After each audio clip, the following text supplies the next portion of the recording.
যখন মুখে রুচি থাকবে না বা কোনো কিছুই খেতে ভালো লাগবে না, তখন লাউ পাতার আজকের এই রেসিপিটা তৈরি করতে পারেন। গরম গরম ভাতের সাথে লাউ পাতার এই রেসিপিটা খেতে খুবই ভালো লাগবে। তো আজকের রেসিপির জন্য এখানে আমি কিছু লাউ পাতা নিয়েছি। লাউ পাতাগুলো একটু কচি দেখে নেওয়ার চেষ্টা করবেন। এরপর লাউ পাতার বোটাটাকে ফেলে দিব, আর লাউ পাতার সাথে যে একটা আঁশ থাকে ওটাকে ছাড়িয়ে নেব। লাউ পাতার আঁশটা ছাড়ানো হয়ে গেলে এগুলোকে ভালোভাবে ধুয়ে পরিষ্কার করে পানিটা ঝরিয়ে নিব।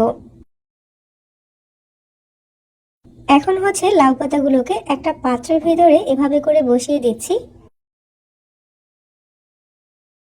তারপর এই লাউ পাতার সাথে দিয়ে দিচ্ছি কয়েক টুকরা আস্ত রসুন কোয়া,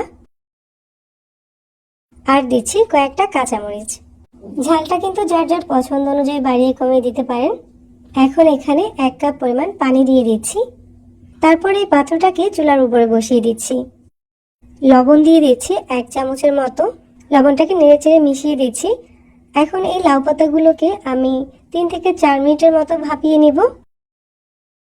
লাউ পাতাগুলোকে প্রায় 50%-এর মতো ভাপিয়ে নিব, এর থেকে বেশিক্ষণ কিন্তু সিদ্ধ করব না। তো লাউ পাতাটা এখন প্রায় 50%-এর মতো ভাপানো হয়ে গিয়েছে। এটা এরকম সবুজ সবুজ থাকা অবস্থাতেই পানি থেকে ছেঁকে তুলে নিতে হবে। লাউ পাতা থেকে পানিটাকে খুব ভালোভাবে ঝরিয়ে এখানে আমি একটা ব্লেন্ডারের কাপের ভিতরে নিয়ে নিয়েছি। এবার এগুলোকে ব্লেন্ড করে নিব। লাউ পাতাগুলোকে আমি ঠিক এরকম মিহি করে ব্লেন্ড করে নিয়েছি। এরপর চুলায় একটা পাত্র বসিয়ে এখানে আমি 3 টেবিল চামচের মতো সরিষার তেল দিয়ে দিয়েছি। চাইলে নর্মাল তেলটাও ব্যবহার করতে পারেন। তারপর এই তেলের সাথে 1 চামচের মতো কালো জিরা দিয়ে দিচ্ছি, আর আস্ত কয়েকটা শুকনো মরিচ দিয়েছি।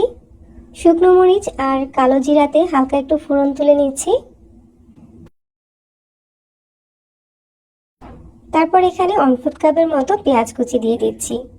কেউ যদি এখানে পেঁয়াজ কুচিটা খেতে পছন্দ না করেন তাহলে সেটা বাদ দিয়েও কিন্তু এই রেসিপিটা করতে পারেন। এবার পেঁয়াজটাকেও কিছুক্ষণ ভেজে নিব।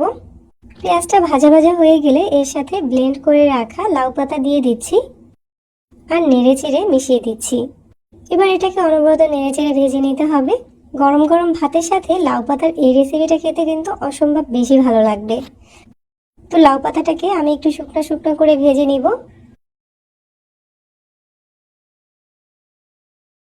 লাউ পাতার সাথে থাকা পানিটা যখন এরকম শুকিয়ে যাবে তখন বুঝতে হবে এই রেসিপিটা অলমোস্ট ডান।